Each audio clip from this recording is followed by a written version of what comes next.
Bienvenue sur cette chaîne YouTube consacrée au procès contre Michael Jackson ayant eu lieu en 2005.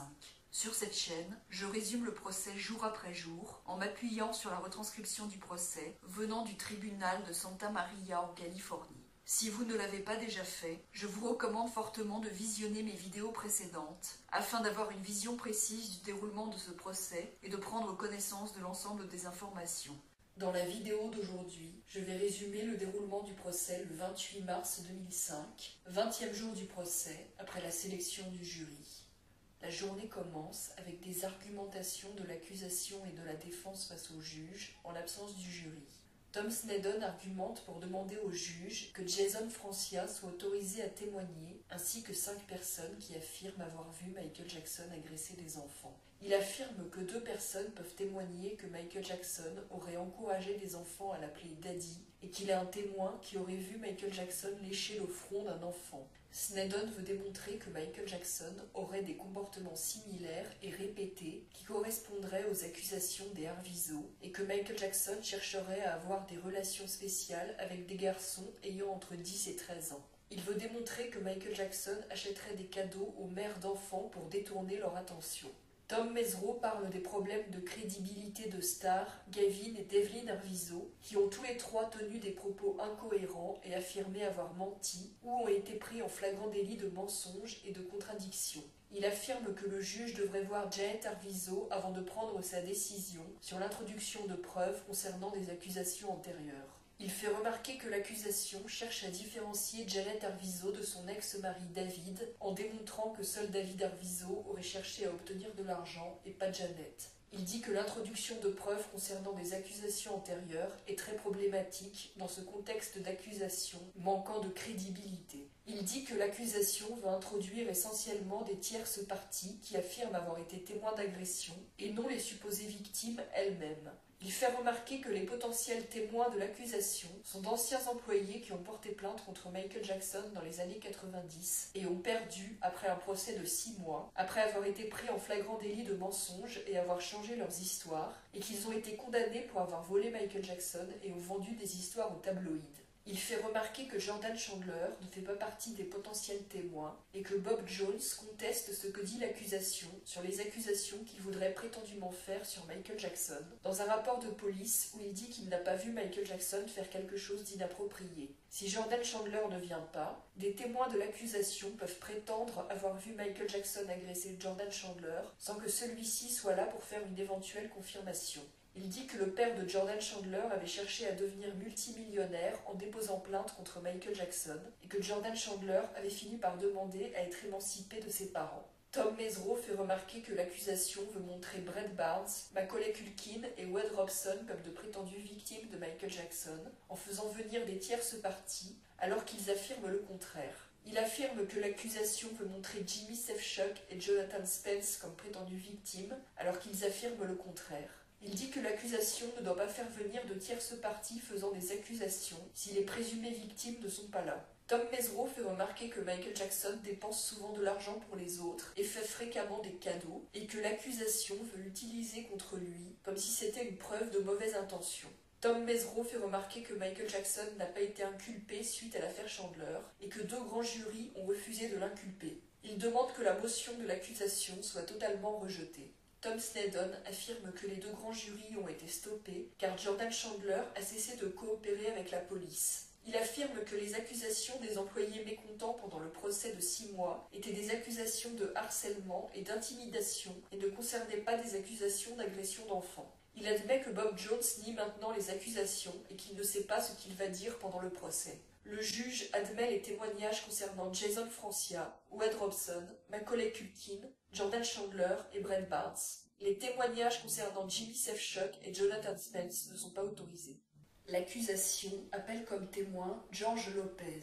C'est un acteur et humoriste qui s'est produit de nombreuses fois à The Love Factory. Il a rencontré les enfants Arvizo pendant le camp pour enfants de The Love Factory en 1999 et a travaillé spécifiquement avec eux. Il dit que les enfants Arvizo parlaient de leur milieu défavorisé pendant le camp et faisaient allusion à leur pauvreté dans leurs sketchs. Il a aussi rencontré Janet Arvizo quand elle accompagnait ses enfants à The Love Factory.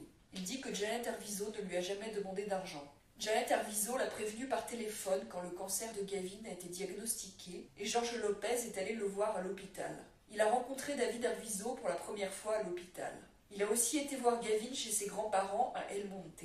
Quand Gavin a été malade, George Lopez n'a plus eu de contact avec Janet Arvizo et voyait uniquement David. David Arvizo lui demandait de l'argent régulièrement et George Lopez lui donnait de petites sommes pour l'aider. Il pensait qu'il ne voyait plus Janet Arvizo car il supposait qu'elle travaillait comme serveuse, mais il n'a jamais vu où elle travaillait. David Arvizo a demandé à George Lopez de s'occuper d'une collecte de fonds pour Gavin, qui devait avoir lieu à The Ice House à Pasadena, mais George Lopez a eu l'impression que David Arvizo était surtout préoccupé par l'argent et pas par Gavin. George Lopez croyait que David Arvizo n'avait pas d'assurance pour payer les soins de Gavin, d'après ce que David lui aurait dit. Il dit que David Arvizo est devenu agressif, lui téléphonait pour lui parler de la collecte de fonds et de l'argent que cela devait permettre d'obtenir, le dérangeait quand il travaillait à la radio. La femme de George Lopez a voulu organiser une collecte de sang pour Gavin. Finalement, George Lopez a décidé de ne pas faire la collecte de fonds parce qu'il n'aimait pas comment cela se passait avec David Arvizo. Il faisait une prestation dans un restaurant quand David est venu le voir. George Lopez lui a dit qu'il n'y aurait pas de collecte et ils ont eu une conversation qui a dégénéré. C'est la dernière fois qu'il a vu David Arvizo. George Lopez raconte l'incident du portefeuille de Gavin qui avait eu lieu avant. Gavin était venu chez lui avec David. Gavin était sorti de l'hôpital et était en meilleure santé. Ils sont sortis au centre commercial, Gavin réclamait des choses, et David ne disait rien et restait distant. Il ne faisait rien pour empêcher Gavin de réclamer, et George Lopez trouvait ça étrange. George Lopez a acheté des choses pour Gavin, mais il pensait que David aurait dû intervenir. George Lopez avait une pièce chez lui où personne ne s'assoit, suivant une habitude mexicaine. Il y a trouvé un portefeuille appartenant à Gavin avec $50 dedans, posé sur la cheminée. George Lopez a contacté les Arvizo et leur a envoyé le portefeuille, mais ensuite Jamie Masada lui a dit que David Arvizo lui avait dit que George Lopez aurait pris $300 dans le portefeuille. George Lopez pense qu'il a dû donner au total un peu moins de $400 à David Arvizo en faisant le total des sommes qu'il lui donnait à l'hôpital. Il avait aussi fait des cadeaux à Gavin à l'hôpital et lui apportait à manger. Il dit que Janet Arvizo lui avait raconté une histoire selon laquelle ses enfants allaient plonger dans une fontaine pour attraper des pièces. Il dit qu'il allait voir les Arvizo à El Monte car c'était là que David lui avait dit d'aller. Il supposait donc qu'il vivait là. Il n'a jamais vu l'appartement à l'est de Los Angeles. Pendant la période du camp, il payait souvent à manger aux enfants Arvizo. Il dit qu'il n'était pas au courant que Louis Palanker avait donné des chèques de $10 000 aux Arvizo et il ne connaît pas Louis Palanker. Il dit que l'attitude de David Arvizo s'est mise à changer quand il s'est mis à lui dire qu'il allait à Neverland. Il dit que David Arvizo semblait fier de ses possessions, comme la chambre stérile pour Gavin et les DVD et la télévision grand écran dedans. Il avait l'impression qu'avec David, tout était à propos d'argent. Il admet que David Arvizo a fini par devenir vulgaire avec sa femme au téléphone, et au bout d'un moment, George Lopez a rompu tout contact avec les Arvizo. Il admet qu'à la sortie du restaurant, il a dit à David Arvizo qu'il était un extorqueur, et après cela, il n'a plus eu de conversation avec les Arvizo. Il a été perturbé que Jamie Masada ait donné $300 à David pour rembourser l'argent qui était soi-disant dans le portefeuille de Gavin. 6 mois après qu'ils avaient rompu le contact avec les Arvizo, George Lopez a reçu un porte-clés de la part de Janet Arvizo. Il pensait que c'était sa manière de le remercier pour ce qu'il avait fait pour la famille. L'accusation appelle comme témoin Anne Serrano Lopez, la femme de George Lopez, qui travaille comme productrice de télévision. Elle a rencontré les Arvizo pour la première fois à l'hôpital quand Gavin était malade. Elle n'a jamais rencontré Janet Arvizo, mais lui a parlé au téléphone. Elle voulait la réconforter pendant que Gavin était malade. Elle dit que David Arvizo lui avait dit que Janet était trop bouleversée pour venir à l'hôpital. David lui avait dit qu'ils avaient des problèmes financiers et qu'ils se demandaient comment ils allaient payer les factures. Il lui avait dit aussi que son travail à lui permettait d'avoir l'assurance remboursant les soins médicaux. Elle dit qu'elle ne voyait pas de lien d'affection entre les enfants et David Arvizo et elle trouvait ça étrange. Et elle trouvait étrange aussi que Janet ne vienne pas à l'hôpital. Elle a trouvé étrange aussi que David ne dise rien à Gavin quand il réclamait des choses au centre commercial et que Gavin ait $50 dans son portefeuille alors qu'il n'avait que 10 ans. Elle dit qu'elle a renvoyé le portefeuille avec les $50.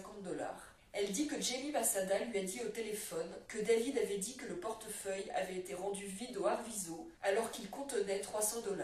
Elle a demandé à Jamie Masada s'il croyait que les Lopez auraient pu voler l'argent d'un enfant qu'ils avaient voulu aider, et Jamie Masada lui a dit que non, mais qu'il avait donné 300 $ à David pour que David le laisse tranquille. Elle dit qu'elle a commencé à organiser la collecte de fonds pour les Arvizo, qui devait avoir lieu à The Ice House, et David lui téléphonait tout le temps. Son comportement l'a rendue méfiante, car habituellement les gens ne lui demandaient pas à l'avance combien ils allaient gagner avec la collecte de fonds. Elle dit qu'étant de plus en plus mal à l'aise, elle a voulu tester David en lui demandant ses factures, et il s'est mis en colère et l'a insulté au téléphone en la traitant de salope et de pute. Elle a raccroché en tremblant et a appelé son mari, et ils ont décidé d'arrêter de préparer la collecte. Elle dit que Janet Arvizo ne lui a jamais demandé d'argent pendant leur conversation au téléphone. Elle dit que son mari lui avait dit que les Arvizo étaient doués pour la comédie, spécialement Gavin. Elle admet qu'elle pensait que David utilisait ses enfants pour obtenir de l'argent. Elle dit que pendant le passage au centre commercial avec David et Gavin, Gavin réclamait des cadeaux à son mari dans chaque magasin et ne réclamait rien à David.